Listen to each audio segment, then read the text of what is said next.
সন্ধ্যার ইফতারির জন্য সবজি দিয়ে নুডলস রান্না করেছিলাম। আসসালামু আলাইকুম, কেমন আছেন আপনারা সবাই? চলে আসলাম নতুন আরও একটা রান্নার ভিডিও নিয়ে। ইফতারির জন্য রান্না করব নুডলস সবজি আর ডিম দিয়ে। এই কারণে প্রথমেই আমি একটু সবজিগুলো বয়েল করে নিচ্ছি। সবজির মধ্যে দিয়েছিলাম গাজর আর মটরশুঁটি। সবজি বয়েল করে নামিয়ে রেখে এখন নুডলসগুলো সেদ্ধ করে নিচ্ছি।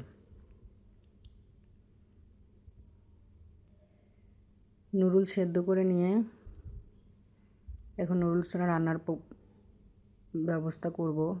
সেজন্য চুলায় একটি প্যান নিয়ে প্যানে প্রথমেই আমি 3টে ডিম ঝুরি করে ভেজে নেব।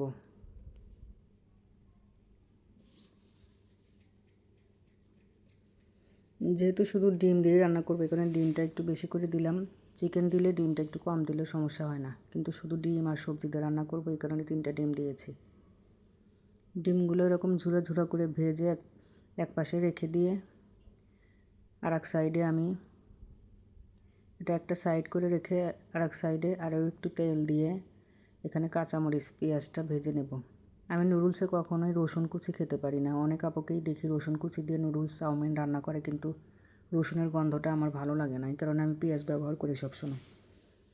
কাঁচামরিচ পেঁয়াজটা লাল করে ভাজা হয়ে গেলে সিদ্ধ করে রাখা নুডলসগুলো দিয়ে নিচ্ছি। এই নুডলসটা আমি ঠান্ডা পানিতে ধুয়ে রেখেছিলাম, এই কারণে ঝরঝরা আছে একদম।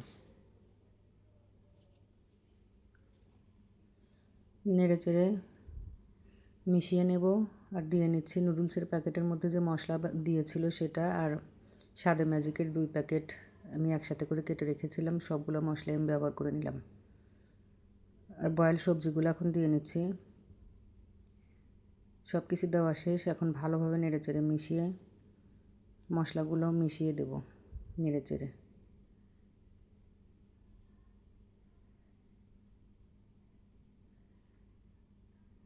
খুব সহজ এবং খুব সাধারণভাবে নুডলসটা রান্না করলাম, কিন্তু খেতে ভালোই মজা হয় এরকম রান্না করলে। আল্লাহ হাফেজ।